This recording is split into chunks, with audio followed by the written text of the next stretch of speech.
Good morning, good morning. Oh, gracious, good morning to you all, dear friends. This is Reverend Evan Coleman, and I am coming to you live for Metaphysics every single Sunday morning. I am so glad that you are here with us. We actually have Jim in the classroom this morning, and I'm going to ask him to turn off that. Actually, I was seeing that it was actually streaming. So Yes, he's confirming that the streaming is working. I made a comment that Facebook just changed their user interface on me this morning, so I had to learn that quickly. Well, let's start off with prayer. Let's focus our thoughts on God and the power of God's love within us. And the power that love has to guide and to bless and to heal and to bring our lives peace, purpose, and meaning. And we are just so grateful for the opportunity to come together for this time of learning and this time of knowing, this time of wisdom and guidance, this time of peace. We open ourselves to a character study of the important characters in the Bible and discover what lessons they have for us today. We're grateful for all of the joyous discoveries that we find within us and for the truth that sets us free. We pray this now in the name and through the mighty power of the living Christ presence within us, and we affirm, thank you, God, together 3 times. Thank you, God. Thank you, God. Thank you, God. And so it is. Amen. And Jim, would you go out to that thermostat right outside the door and click the up button 3 or 4 times so that the air conditioner doesn't cycle on?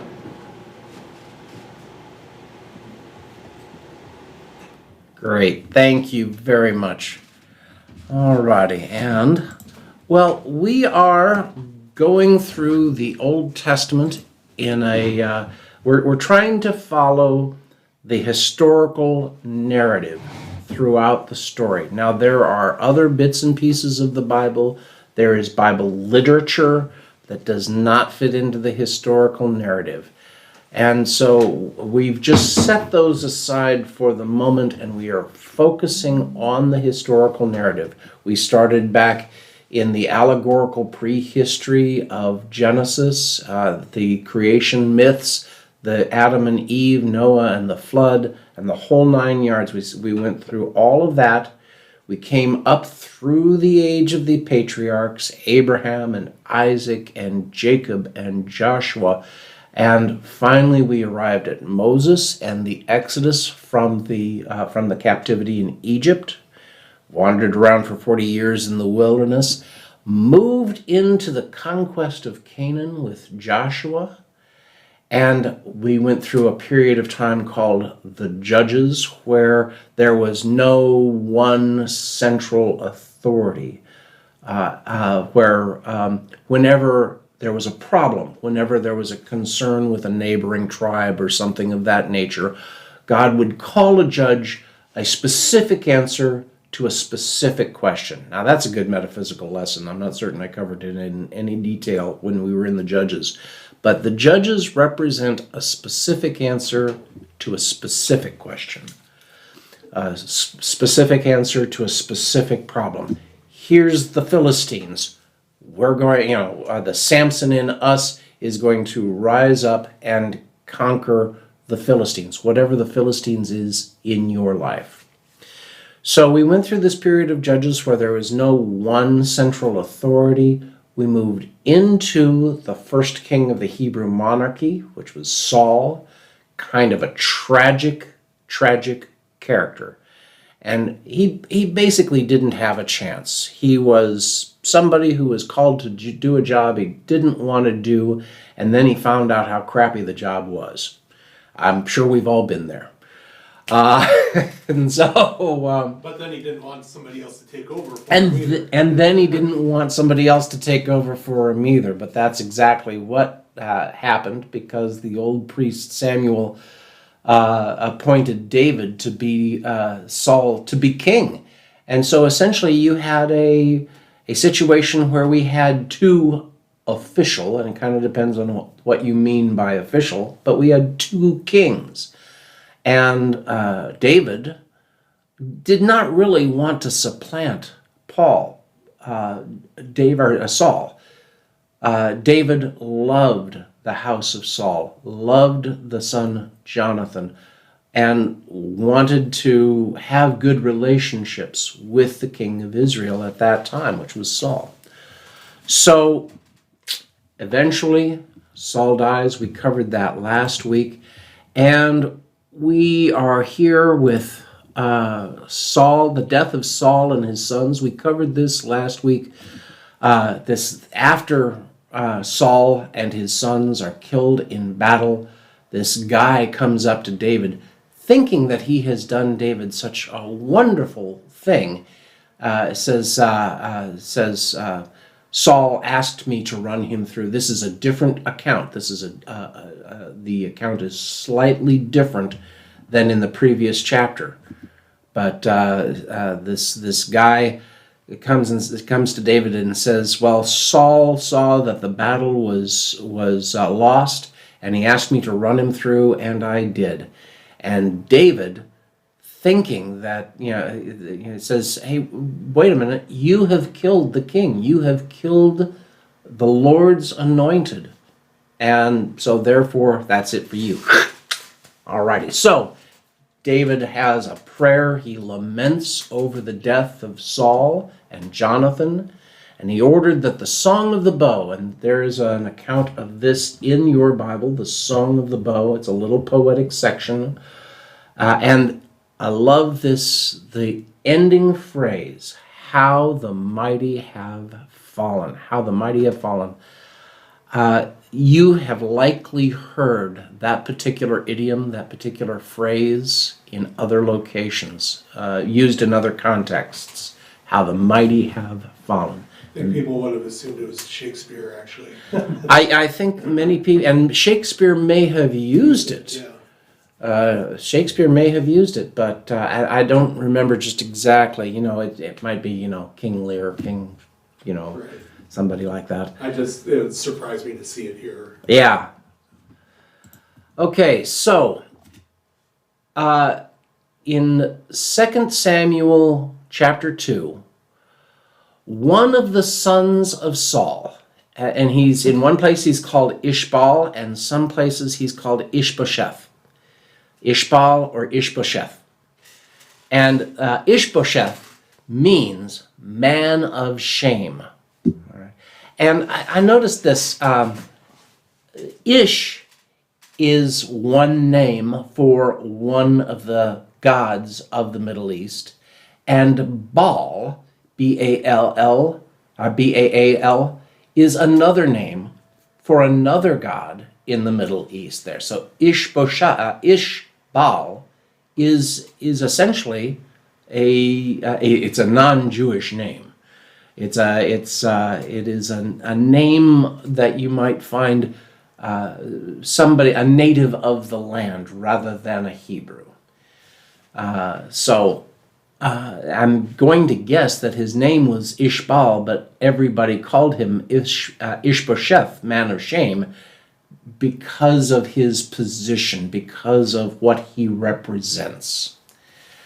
And this is one of the sons of Saul, not Jonathan, not any of the others who was killed in the battle, but one of his sons survives the battle, and he becomes sort of a puppet king up in the north, up in Israel. Yet you have to really pay attention here and read into context, because sometimes in the Bible, when you hear the name Israel, well, first of all, it's a proper name of a person. Remember, Jacob has his name changed to Israel. But Israel also becomes the dominant tribe in the northern kingdom. and the dominant tribe in the southern kingdom is Judah. Sometimes when they are referring to Israel, they are talking about the north or the northern kingdom. And sometimes when they're talking about Israel, they are talking about the whole of the Holy Land, including Judah. But in this context, Ishbosheth becomes a puppet king up in the north, up in Israel, but Abner, the commander of the army, he's the person really pulling the strings. He's the person really in charge. And David, our King David, is king only in the south. And there was a long war. In Samuel 3, there was a long war between the house of Saul and the house of David. The house of Saul under the influence of Ishbosheth and Nathan, and David, of course. David grew stronger and stronger, while the house of Saul became weaker and weaker. Lots of palace intrigue. This section of the book of Kings, the section of Samuel and Kings, it's sort of marked by palace intrigue. There are wives and concubines and affairs and political struggles, and it's kind of a Game of Thrones that is going on here during the time of Kings. But in gangster movie too. Pardon? Gangster movies. A little bit of a gangster movie too.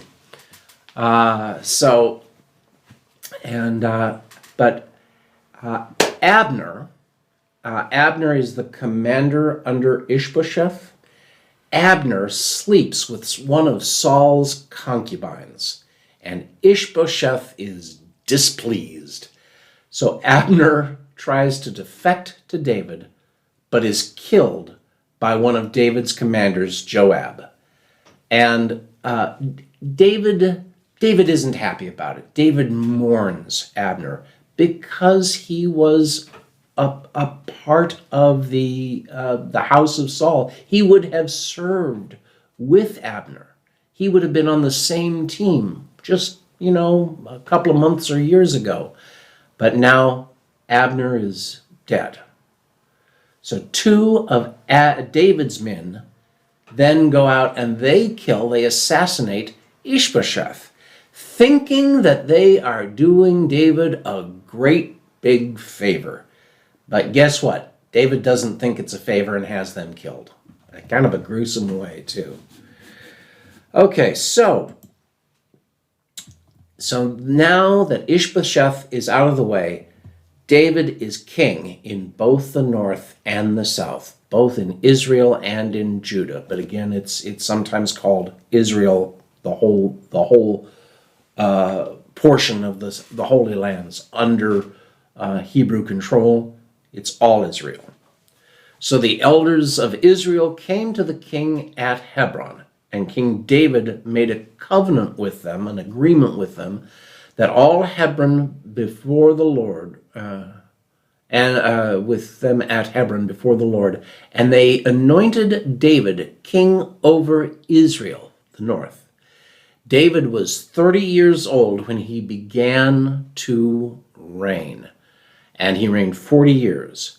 At Hebron he reigned over Judah 7 years and 6 months, and in Jerusalem he reigned over all of Israel and Judah for 33 years. I'm going to stop right there, because David is specifically mentioned as being 30 years old when he began an important chapter of his life. When David began to reign, he was 30 years old. And there are some other very important characters. If you remember back in Genesis, Joseph and his 11 brothers, the sons of Abraham. Joseph was 30 years old when he began to serve as an official under Pharaoh of Egypt.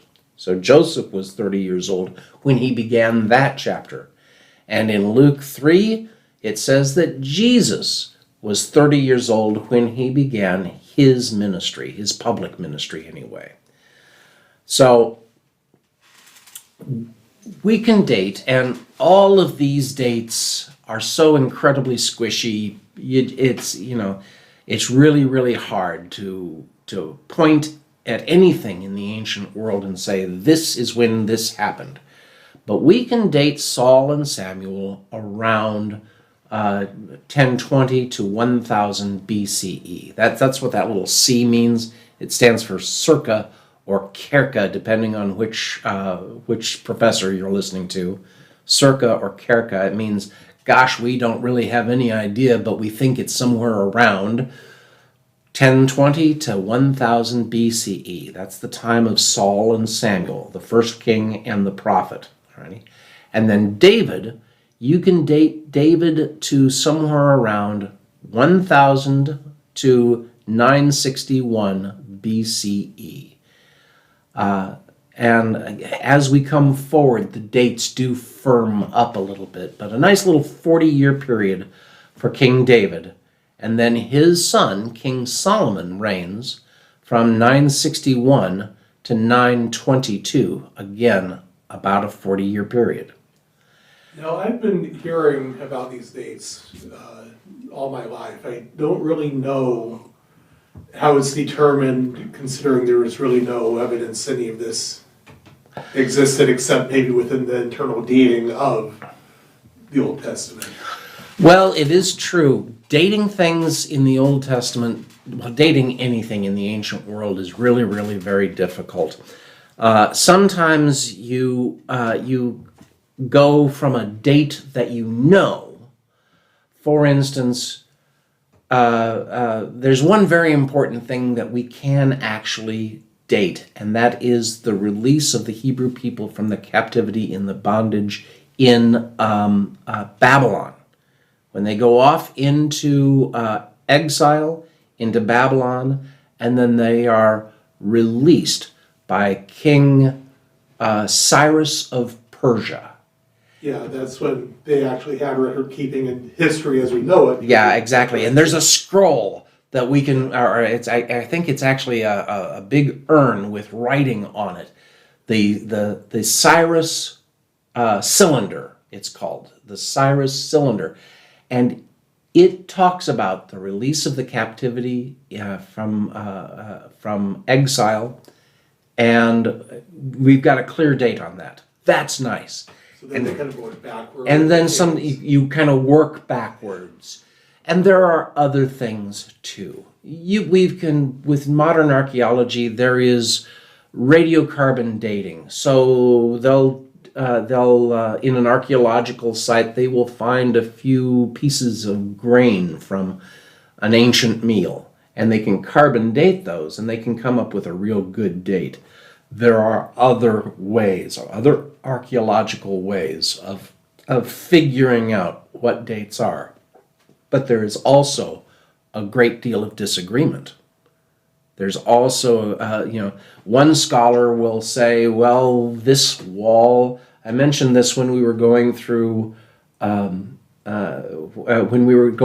destruction of Jericho, and the walls of Jericho came tumbling down, and one archaeologist goes and finds walls in the ancient city of Jericho and says, oh, well, these must be Joshua's walls, and then a few years later, another archaeologist with much improved technique, Kelly Kenyon, goes to Jericho and does her work and says, no, sorry, these are not Joshua's walls. This was only one set of walls. This was earthquake country, and they, 3, 4, 5, 6, 7 walls were built around Jericho, and they all eventually fell. Which wall is Joshua's? So those kinds of things are always on the mind when you're talking about serious research, serious scholarship. Dating something is just not that easy. Right. And can I mention something about the 30 years old? Is Yeah. That, kind of like almost a metaphor of that you're not I'm not talking about kind of the adolescence of adulthood in contemporary America, but like 30 was regarded as not only like a maturity to the level of you can take command to be responsible, not only for yourself and your family, but for like the large operation. What is coming of age in any given society? Technically, at age, 13, a young Jewish boy, a young Hebrew boy is bar mitzvahed, and through that process becomes responsible to the community. That is the real point of a bar mitzvah or bat mitzvah these days, is that this is a point where a young person becomes responsible to the community, becomes responsible for their own behavior, and becomes responsible to the community. But still, I would not have called myself exactly grown up at age 13. I'm just wondering, like, there's that stage, and then like 18 to 21 were kind of more rise of adulthood. I'm wondering if at like maybe by 30, especially in those days, it's like you can really be a commander in the community, responsible for not to the community, but for the community kind of thing. Yeah. And I on my own, I think I really did notice there was a shift of consciousness right around the age of 30 for me. It really was, there's just so many milestones in a young person's life. You get your driver's license, you go out, you get a car. You graduate high school. If you go to college, you go to college, you graduate college. But there is something that happens to our consciousness as human beings that I would say that about age 30, this is when all of the lessons of being an adult, this is when all of the lessons about community, when they really start making sense, or when they really started making sense for me. This is what it actually means to take responsibility for your own life, your own world, your own consciousness, and to go out and make your mark. Here you are, you're 30 years old. This is your chance. Yeah. So I'm wondering, that's, they're not only alluding to each other, but they're making a broader point about this. They have reached the age that level of consciousness. Yeah. David, Joseph, and Jesus. And they sort of set a standard. They set the bar.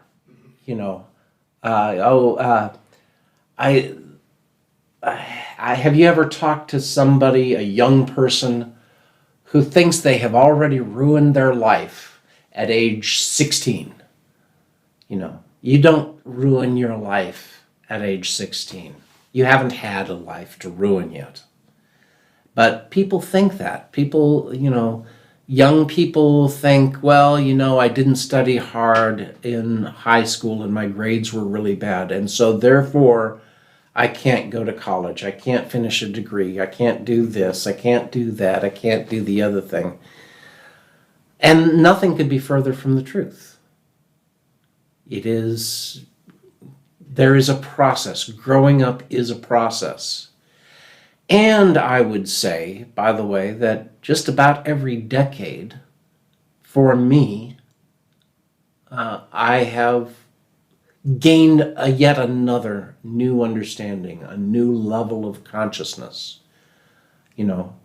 40 was better than 30. 50 was better than 40. 60 was better than 50. To me, it does seem to happen on regular decade chunks of consciousness. So there are our dates, and again, these are rough estimates.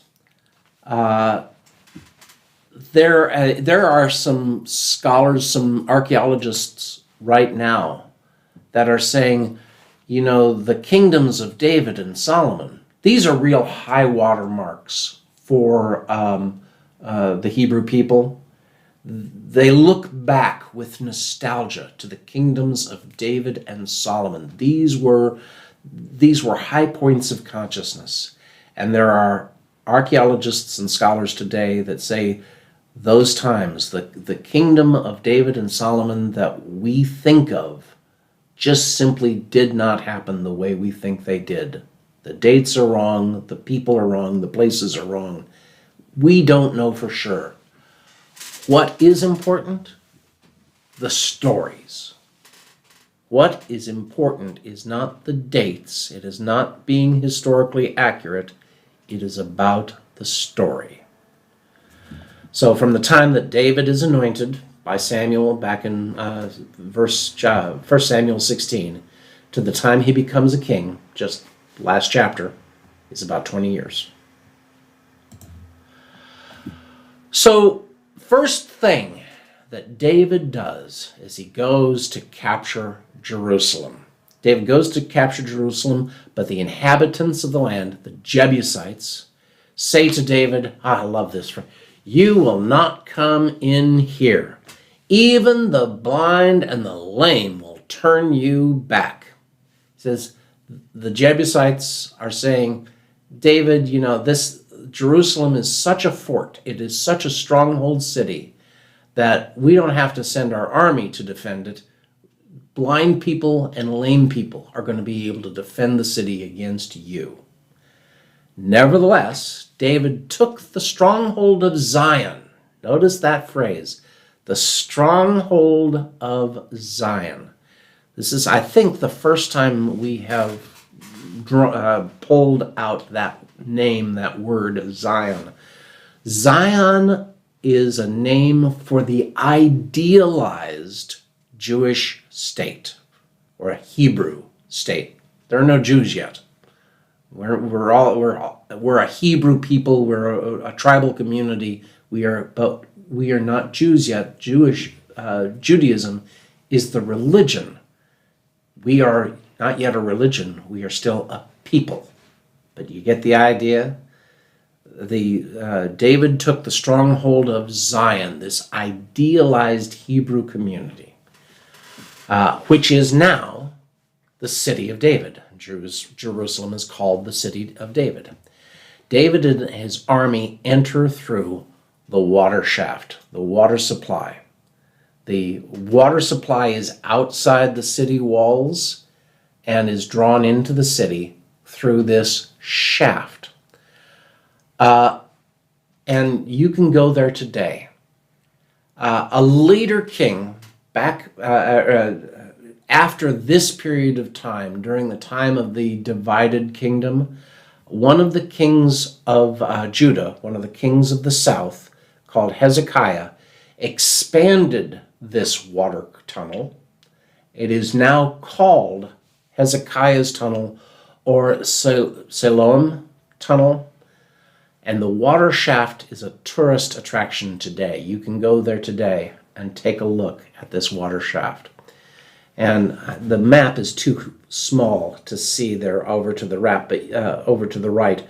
But you can see the shaft that runs under the walls of the city. So, okay. So David captures Jerusalem. Oh, let's see. I've duplicated a paragraph there. Duplicated 2 paragraphs there. Okay, during the conquest of Canaan, way back in Joshua 15. Remember? Way back when Joshua was during the conquest of Canaan, the land of the Jebusites were not captured. That's Jerusalem. The land of the Jebusites is the land around Jerusalem.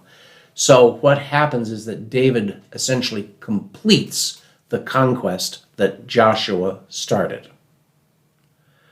So David establishes Jerusalem as a capital, and it is very strategically important. It is a stronghold city. And because David captured it, because the city didn't belong to anybody in the Hebrew community, David captured it, so the city was neutral. It didn't have any affiliation or alliances with any one tribe. It didn't have any alliances to the north or to the south, because it's pretty centrally located, north, south, east, and west. David's reign during this time where both the north and the south are united under a single monarchy. This time of David's reign, David and Solomon, is blessed with peace and prosperity. They've taken care of all of the local regional enemies, and never since then, never before and never since, has Israel ever achieved such heights of material and intellectual prosperity that it had during this time. They defeated all of the enemies around them, and there were no foreign kingdoms powerful enough to give them any trouble. Now, we've been through so much. Is this the time? It sure feels like we're here, fulfilling the promise that God made to Abraham. Do you remember that? Do you remember that promise? I will give you a land to possess. I will make of you a great nation, and through you the whole world will receive a blessing. It sure feels like now this is our opportunity. We are living the dream. We are living that promise. Well, David is quite a ladies' man. And chapter 5, verse 13 is kind of a recap of all of his wives and his concubines and his sons and his daughters. David has a couple of different homes now. He lives in Jerusalem, but he was stationed elsewhere, and he's got women and children all over the place. Just that's sort of pushed aside. At the end of chapter 5, the Philistines attack Jerusalem, but David's army repulses them. They're kind of a repulsive bunch. That was supposed to be a joke. So what happens now that Jerusalem is set up as the political capital, David brings the Ark of the Covenant. Remember this? David brings the Ark of the Covenant into Jerusalem. So Jerusalem is going to become not just the political capital, but also the spiritual capital. The Ark has been,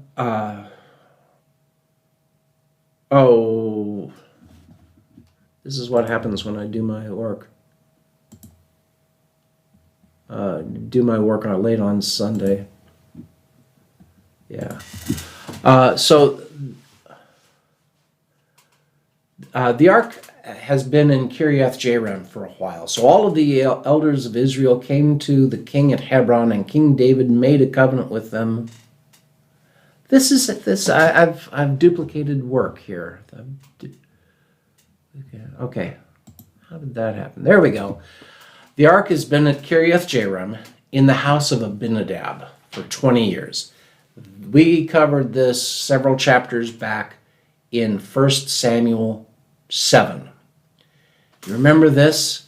The Ark of the Covenant was captured by the Philistines, and they take it to their temple, and they set it up right next to a statue of their god Dagon. And they wake up in the morning, and Dagon has toppled over, and somebody's chopped off his head and hands and feet. And so the Philistines say, we need to get rid of this thing. And if essentially they pay the Hebrew people to take it back.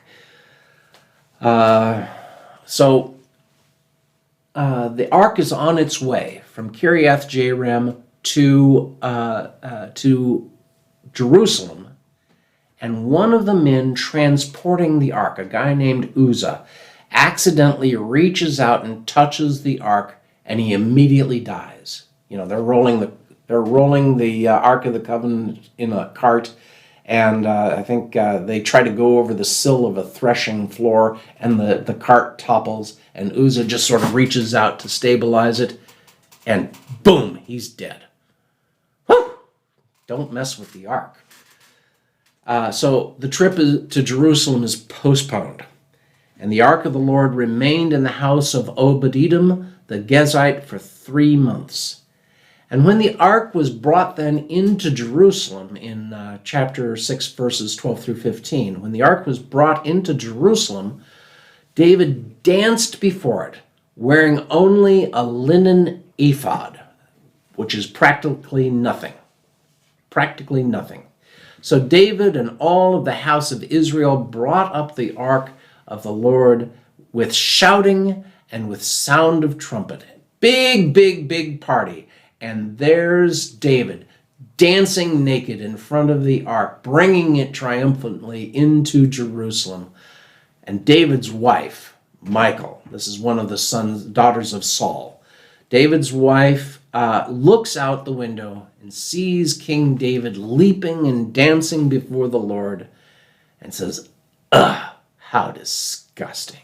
She's displeased in her heart. He was naked and not ashamed. The naked and not ashamed, I think, is a reference out of Genesis, Adam and Eve. Yeah, and it sounds like, well, David is naked here, right? Yeah, I guess he's proud of himself if he's dancing around naked in front of on the streets of Jerusalem. That's why Michelangelo. That's where he. I don't remember a Michelangelo with David dancing naked, isn't? No, but the idea of him naked, just. Yeah, that's all. the David that I'm thinking, the statue of David by Michelangelo, and I think I'm getting my artists correct, is depicting the scene just after he is slain Goliath and is holding Goliath's head. No, I don't think so. But you think it's this scene? well, I think it's just a statue of a man, except that he is naked. That's. Well, have you ever seen the movie Charlie? Never. A long time. David Niven, and his has a famous artist wife, and she makes a statue of him and puts David's penis on the statue.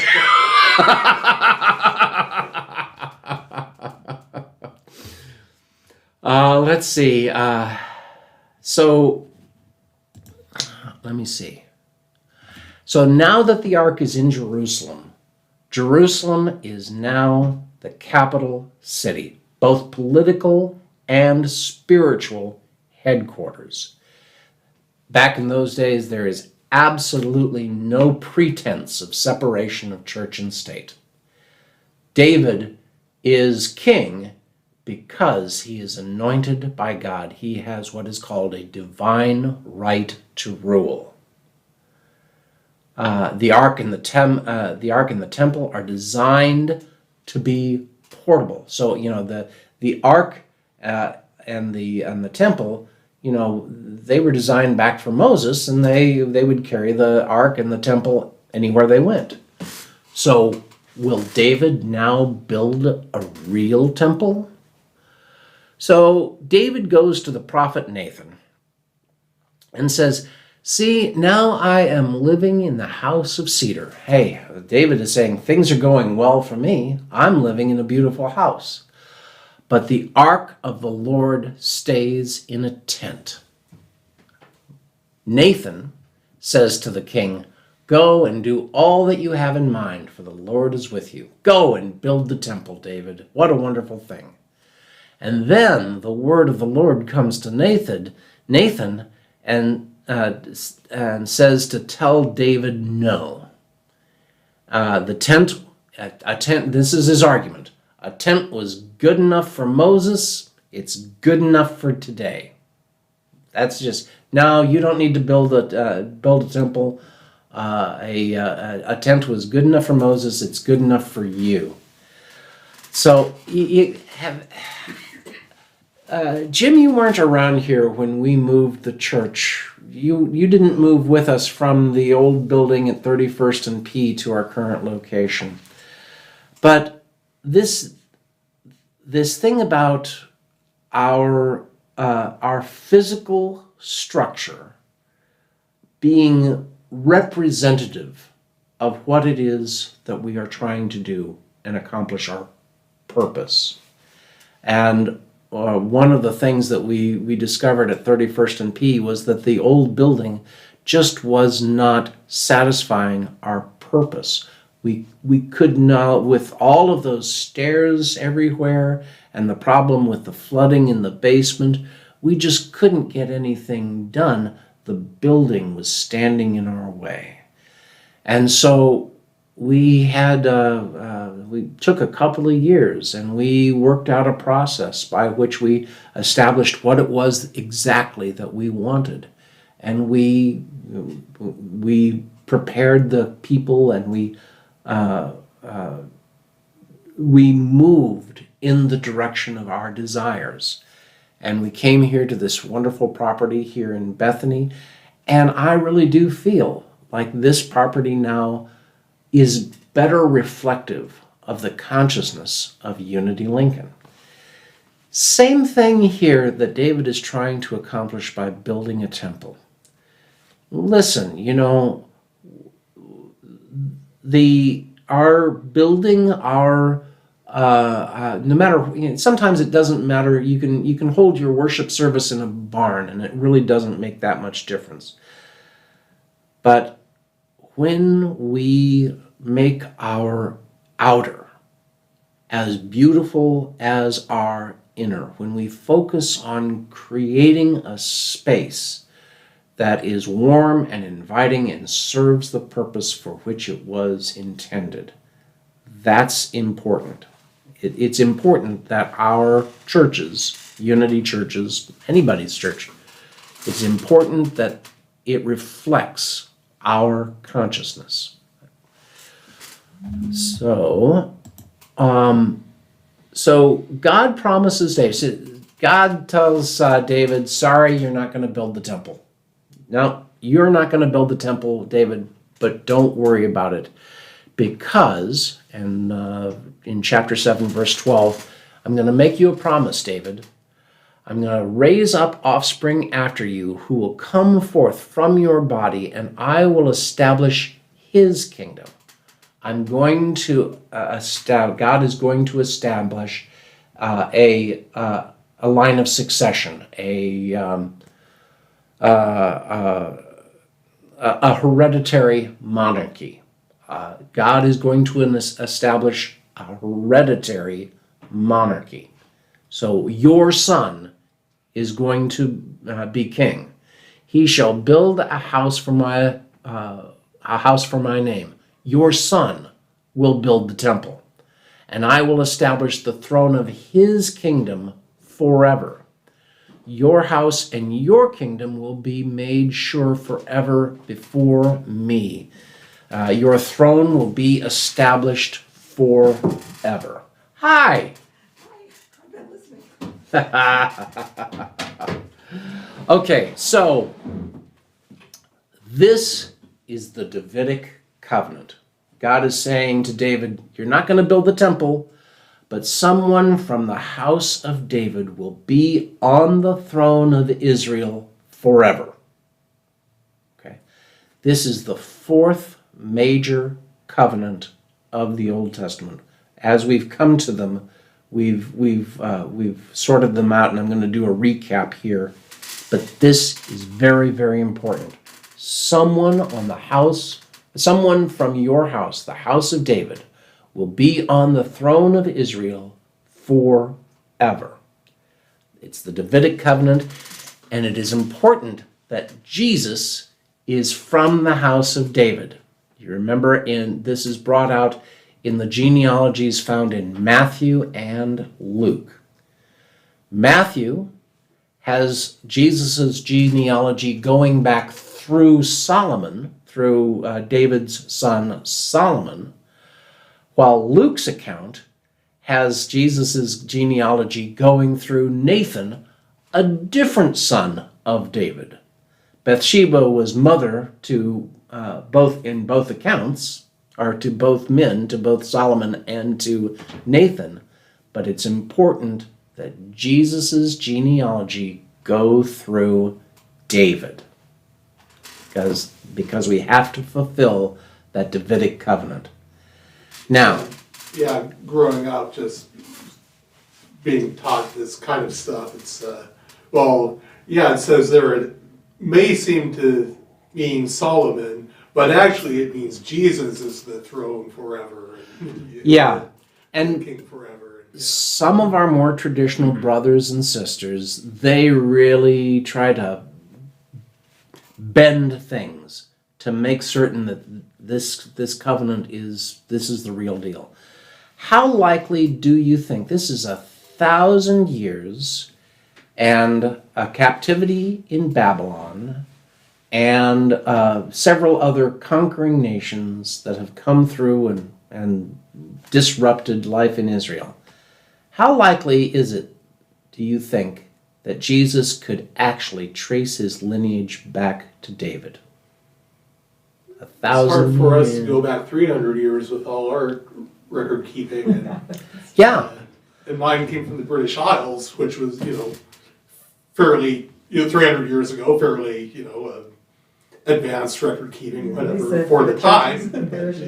Yeah, there was no Ancestry.com back in those days. But there was the church. There was the church. But then, and these folks didn't have, it's not like they could open Right. up the family Bible and see, the lineage. Most of them couldn't read. Yeah. So Yeah. all have to be word of mouth. So, let me see. So let's recap these covenants. These are key promises that God makes usually with the people. This Davidic covenant, he's not making with the people, he's making with a king, with David. But most of these are most of the other covenants, all of the other covenants, are agreements that God makes with the people, maybe through Noah or through Abraham or through Moses, but the agreement is with the people. This agreement is with a king. So the first covenant, I'm just going to recap them quickly here, was given to Noah. This was back in Genesis 8 and 9. And the covenant, the agreement is, I will not destroy the earth with a flood. And then there is a sign of the covenant. That sign of the covenant is rainbow. Exactly. And you find that in Genesis 9:13. The second covenant is given to Abraham in Genesis 12 and is repeated to Isaac, Jacob, and Joseph. And that promise is, we just covered it, I will give you a land to possess, I will make of you a great nation, and through you the whole world will receive a blessing. I'll give you land, I'll make you a nation, and you are going to bless the world. It's a three-part promise, a three-part covenant. And this covenant he makes with Abraham, and the sign of the covenant is circumcision. When Hebrew children, when Hebrew boys are circumcised at 8 days of age, they are fulfilling their part of the agreement. That's the way it's understood. Wait until we get to the New Testament and the circumcision party. It's not just a bunch of guys running around circumcising one another. I don't want to be there.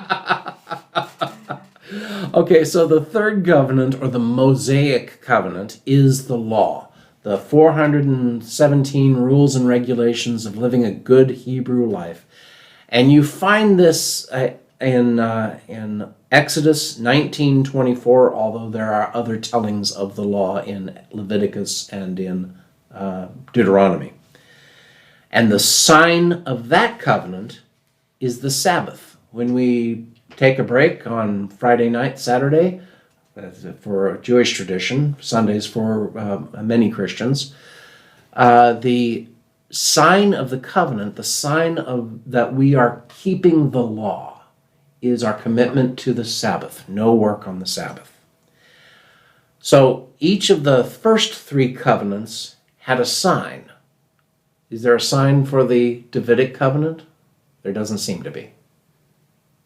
There doesn't seem to be any indication, nothing that David has to do to fulfill his part of the bargain. It is just a promise that God is making to David.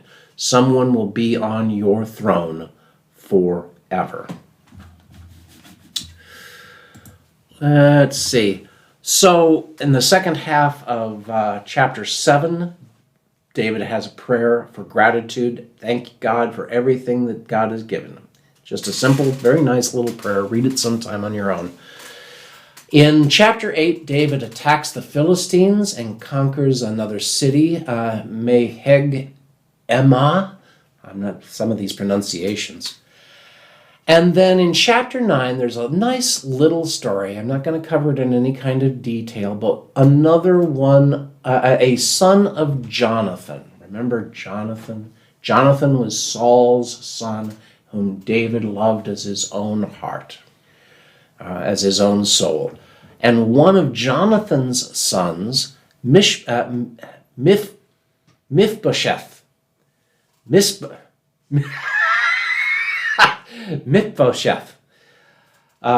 some of these names, I tell you what, this little son is lame. And David, there's this wonderful little story about how David provides for him. David takes care of this little lame child of Jonathan's. Jonathan is dead, Saul's dead, the whole family's dead, but Mephibosheth survives, and David provides for him. In chapter 10, there's a huge victory against the Ammonites and the Arameans, the Ammonites and the Arameans. Some of these conquered peoples around the fringes, they become what are called vassal states. Some of the littler tribes, they're too big, they're too little to really cause any real trouble for the Hebrew people. They're not major warring powers, and they become what are called vassal states. They pay tribute to King David, to the Hebrew monarchy, essentially for protection. It's a gigantic protection racket. Yeah, you got a nice place here. It'd be a shame if something happened to it. So David looks out his window one day, and he sees this beautiful woman. I've already mentioned that David is kind of a ladies' man. David is looking out his window one day, and he sees this beautiful woman bathing on the roof. And David sends somebody to inquire about the woman, and it is reported that this is Bathsheba, daughter of Eliam, the wife of Uriah the Hittite. So David sends messengers to get her, and she comes to him, and he lays with her. Well, what would you think? It's the Bible. Of course it's the Bible. The woman conceived and sent and told David that I am pregnant. Tell you what, lots of palace intrigue. I mentioned earlier, the Bible, there are sections of the Bible, and we're in one of them. There are sections of the Bible that it really does read like the Game of Thrones.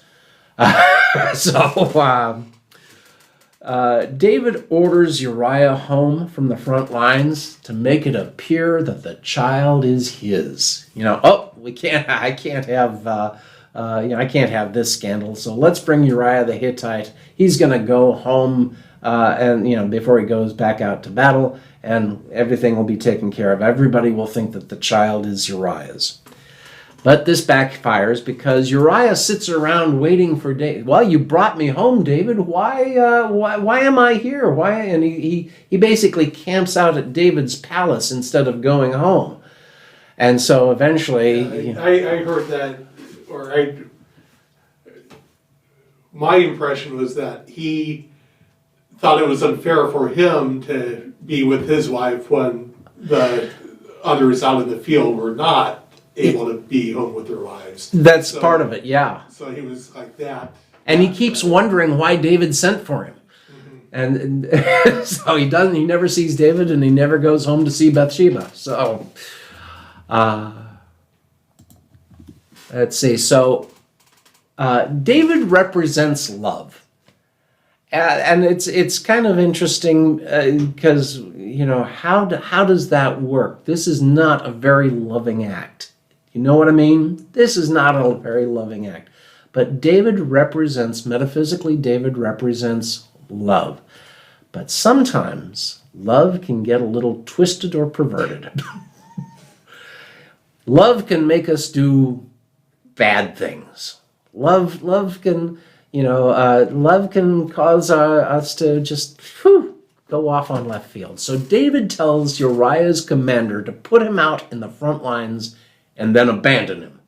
You ever had the experience where somebody important, somebody who's in charge, will get everybody to line up in a straight line and say, I need a volunteer for a dangerous mission. And everybody will take 2 steps back and leave one guy out in front volunteering for the position. That's essentially what it feels like. Uriah, you're volunteering for a dangerous mission. We're going to put you out of the front lines, and then we're all going to retreat. So, and of course, Uriah is killed. And when the wife of Uriah heard about it, when Bathsheba heard about that her husband was dead, she made lamentation for him. When the mourning was over, mourning, as in the period of mourning, when the mourning was over, David sent and brought her to his house, and she became his wife and bore him a son. But the thing that David had done displeased the Lord. Have you ever been called into the boss's office? Well, Nathan, and we're going to have to wrap it up right here. Nathan, the prophet, comes to David and says, what you have done is no good. I'm gonna wait for what David really says, what Nathan says to David for next week. Yeah, I know. It's a cliffhanger.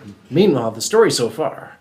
Well, this has been Reverend Evan Coleman. I am so grateful that you have been able to join us here this morning. Let us prepare for our offering and take your offering or anything at all that represents abundance and prosperity in your life and in your world. Left hand the God hand, right hand the multiplying hand, and affirm this offertory blessing with me now. Together, divine love flowing through me blesses and multiplies all that I am, all that I have, all that I give, and all that I receive. I am joy-filled and grateful. Thank you, God. You can send your gifts, tithes, and love offerings to paypal.me/UnityLincoln, or you can send it the old-fashioned way by the mail or through a bank transfer by sending it to Unity Lincoln, P.O. Box 30209, Lincoln, Nebraska 68503, or go to our webpage at unitylincoln.org, and there you will find a convenient link to donate via PayPal. Also, remember to like us on Facebook, subscribe on YouTube, and sign up for the Amazon Smile program so that every purchase that you make on Amazon.com supports Unity Lincoln. And we have please join us in just a few minutes, really, at 10:30 for our Worthship service. And that is, we are live here in the sanctuary or live streamed on YouTube and Facebook. Join Adeline and her friends on Tuesday nights. They have just begun a new book called Man's Search for Meaning by Viktor Frankl. It is an important work. It is an important book. Everyone should read this book, and it's good to discuss it in a group, like a book club. And so let's, dear friends, I am just so grateful that you are here with us again. This has been Reverend Evan Coleman with Metaphysics.